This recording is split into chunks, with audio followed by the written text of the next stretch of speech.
Thank you, Governor, and I'd like to thank my colleagues in the General Assembly for our work this session in protecting our frontline workers.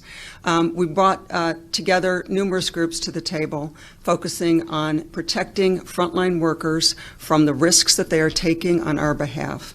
And this legislation is critical to ensuring their safety, protecting them and their families. So I thank you again for supporting that. You know, our numbers are trending upward in the state again, and no one wants to go backwards, and we're all tired. But this is a serious illness, and we all have to be serious about doing what we can to reduce the spread. With simple actions, wearing a face covering, maintaining social distancing, limiting the numbers of people at gatherings, we all can save lives and protect those frontline workers at the same time. Do it for those around you. Do it for healthcare workers. Do it for all our essential workers. Do it for your friends and family, your neighbors. Just do it. Thank you. And with that, I'd like to invite Kathy Griffin now.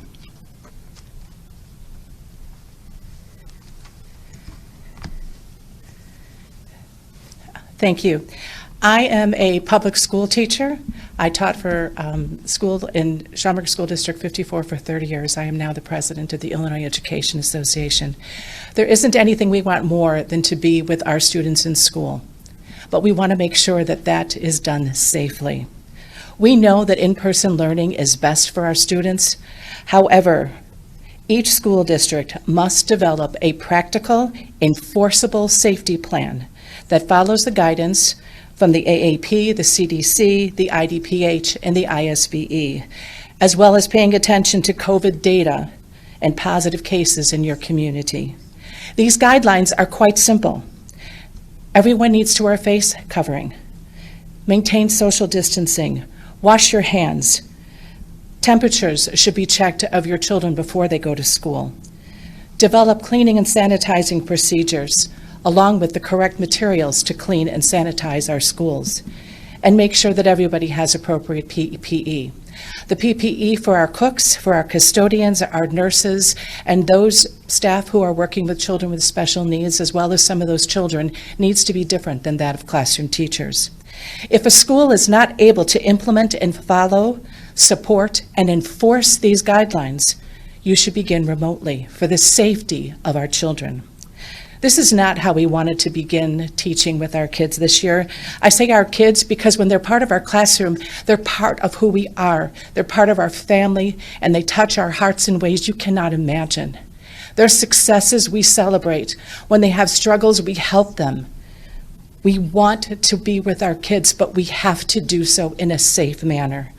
I ask you, please, wear a face covering, maintain social distancing, do the right thing for your family, for your neighbors, for your community, and most of all, for the over 2 million students in the state of Illinois.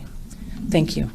I would now like to introduce my colleague and friend, Dan Montgomery, President of the Illinois Federation of Teachers.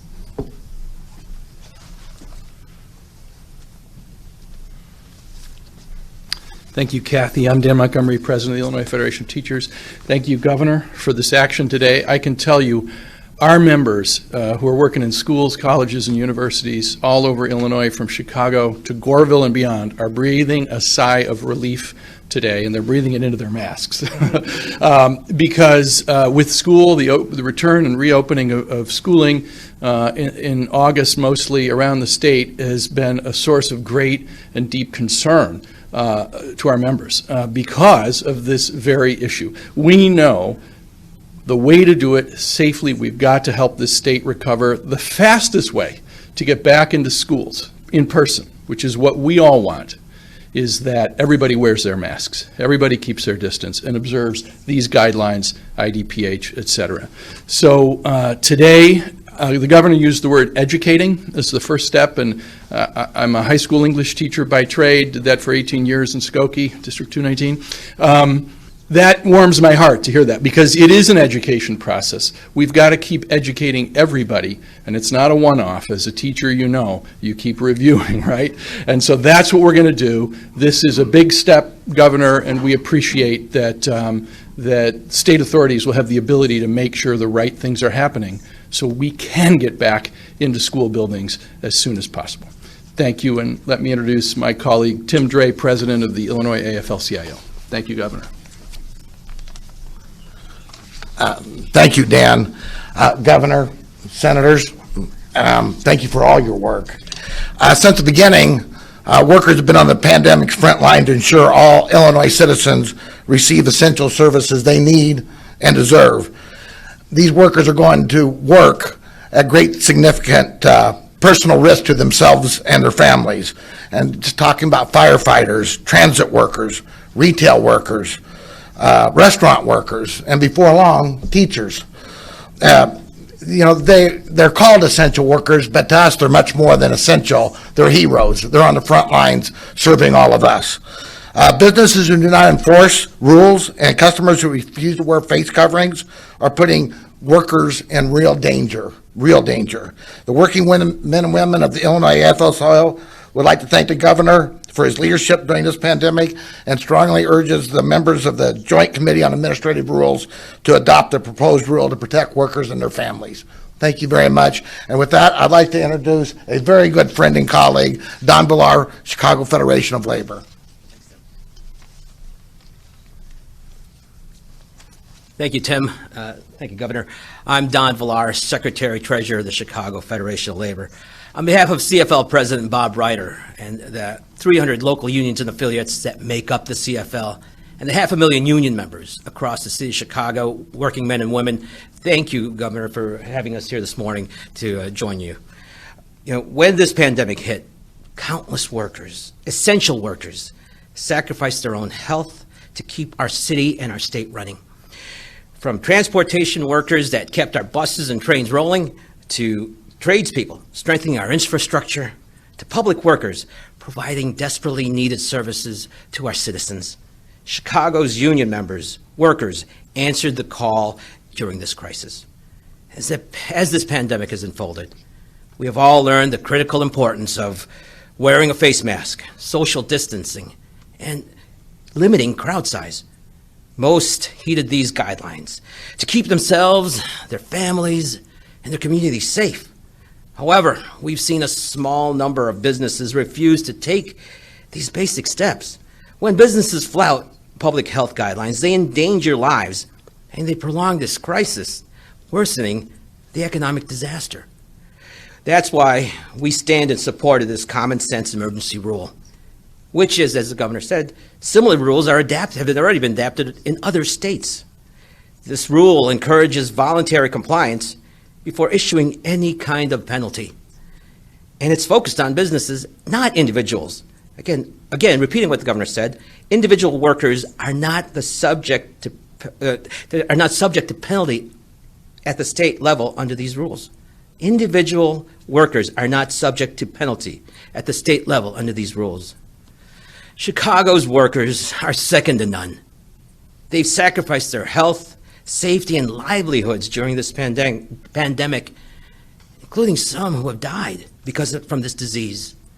We cannot let those sacrifices be in vain, and we must end this crisis as quickly as possible.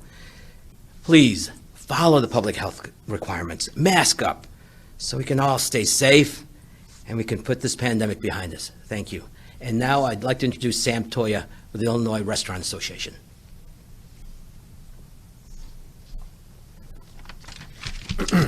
Thank you, Don.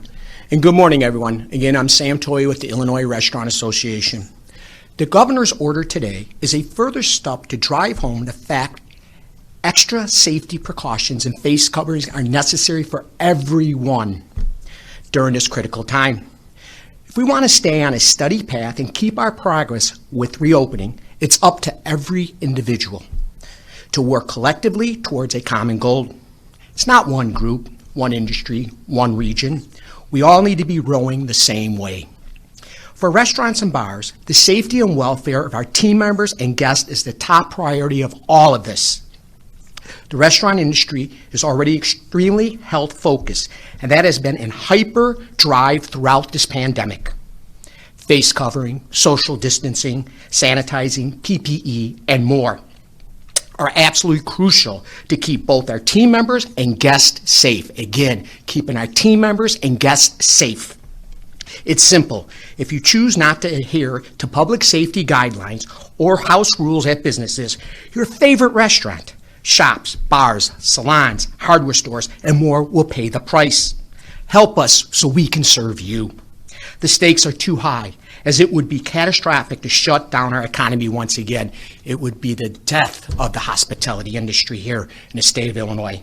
We all need to listen to the advice of scientists and doctors to follow the rules, be smart, and keep Illinois open.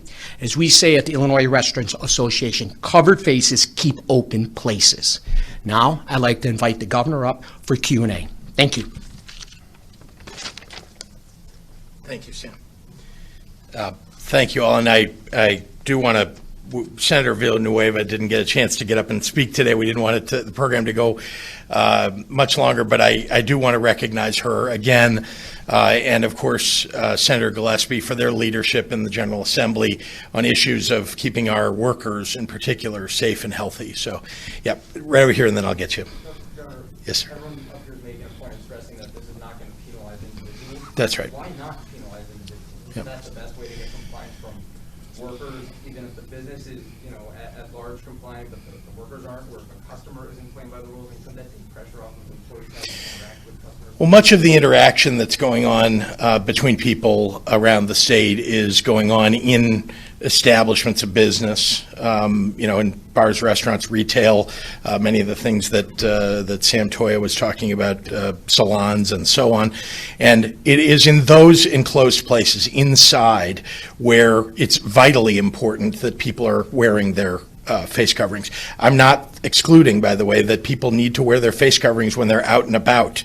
That is also the case. But we wanted not to go after individuals as best we can. Look, I've said all along, I do not want for police to be arresting people or penalizing individuals.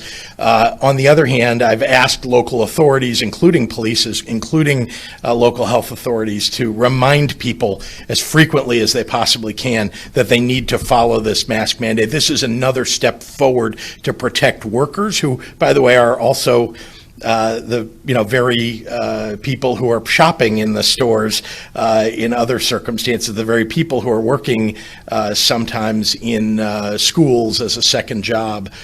So I just want to emphasize that at this point, this is another important step forward for us in enforcement. Governor, you had you had thought about doing this before. Mm-hmm. You ended up withdrawing the rule because I believe there wasn't a bipartisan sense that this would pass. What makes this different? Do you really think this will get through? Yeah, so you're right. There was a rule that was introduced earlier. We withdrew it because the legislature said they would take it up in session. They didn't do that. And now there are a variety of reasons why they didn't do that, but now is the time. We must make sure, this is a make or break moment for the state of Illinois, for making sure that people are doing everything they can to mitigate, to reduce the spread. And so this is a moment for us to enforce the masking requirements across the state. How is this different? What's different about this rule is it focuses on warnings and then a fine. What's available to us in the law is only essentially a misdemeanor immediately as a solution to the problem. And that was something that JCAR did not want us to move forward with.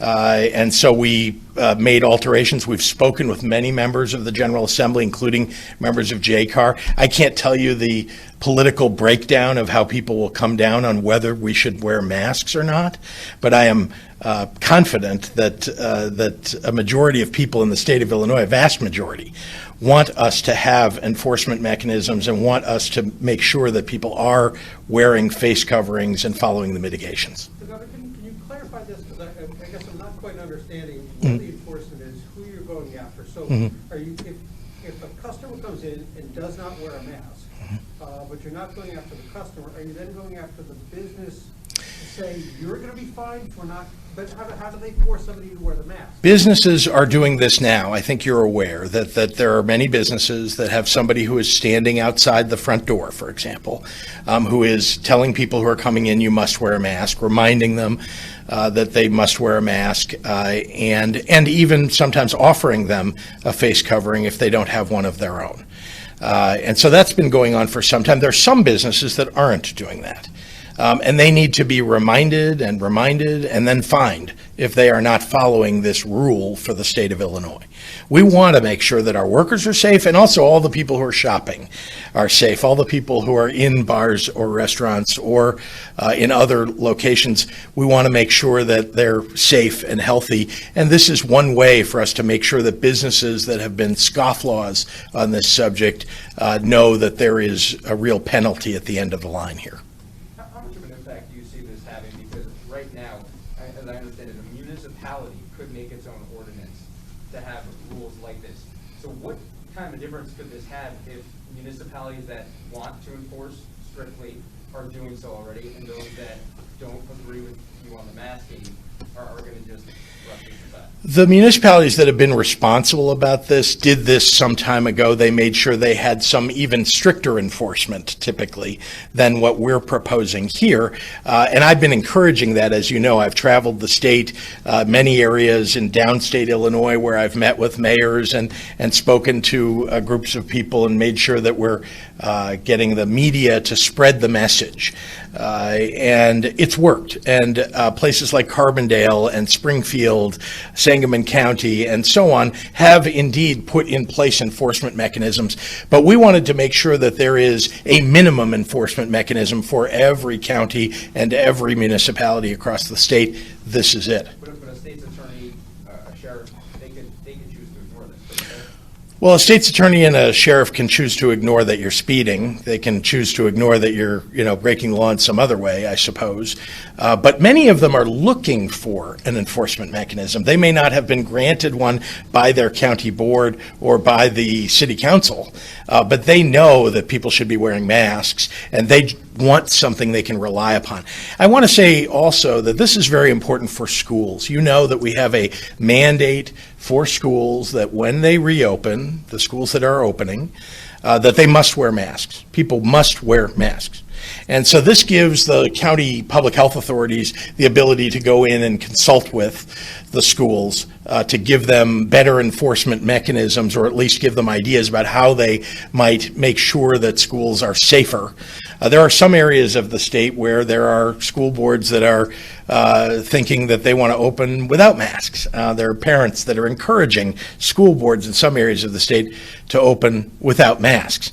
That is against the rules in the state of Illinois, and we now are giving the authority to county public health boards and county public health administrators to work with schools on improving those mitigations that they should have in place. Yes? One more. Oh, I have a couple from other reporters who aren't here. Okay. One of them is about schools, on sports. Chris Ty from CBS 2 is asking, to much fanfare last week, we learned that athletes in all sports will be able to play. That plan, though, has yet to be signed off by IDPH, leaving athletic directors and coaches unsure what to tell their athletes about a season starting in 72 hours. What is holding this up, and should parents asked to sign COVID liability waivers by districts be concerned to do so? Two very different questions, so let me try to address the first one first.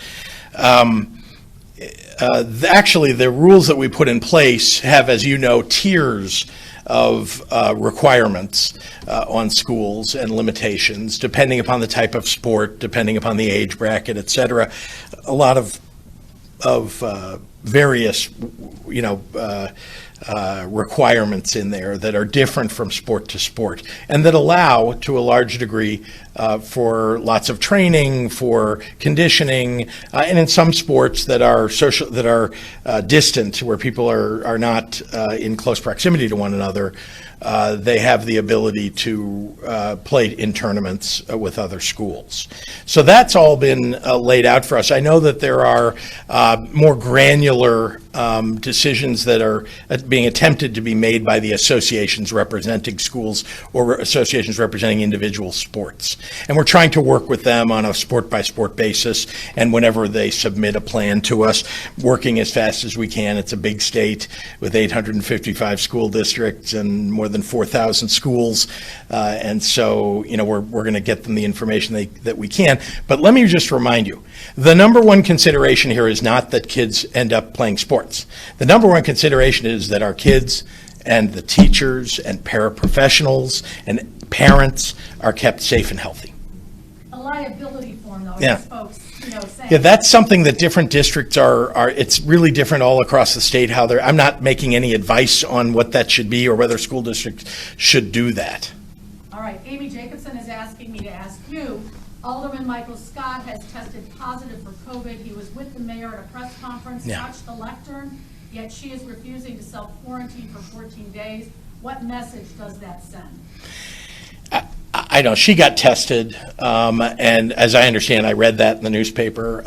So I know that the mayor is quite well aware, as am I, the dangers of COVID-19, the way that it spreads, et cetera.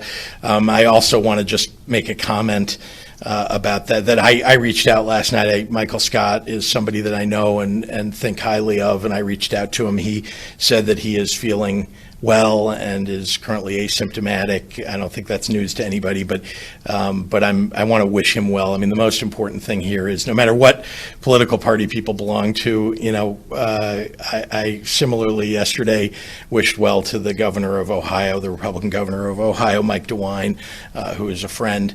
And look, we all ought to be thinking about everybody's safety and health when they test positive for COVID-19.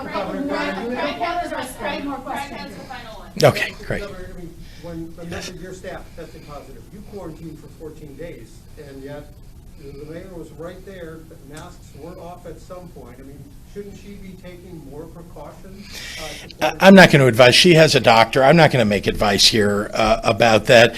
Look, I just want people to do the right thing and, you know, keep everybody around them safe and healthy. And of course, I want the mayor to be safe and healthy. So whatever the best advice is that she's been given, I know she will follow. Can you clarify on thank the you. masks? Who's giving the warnings? Is it the health department or the police?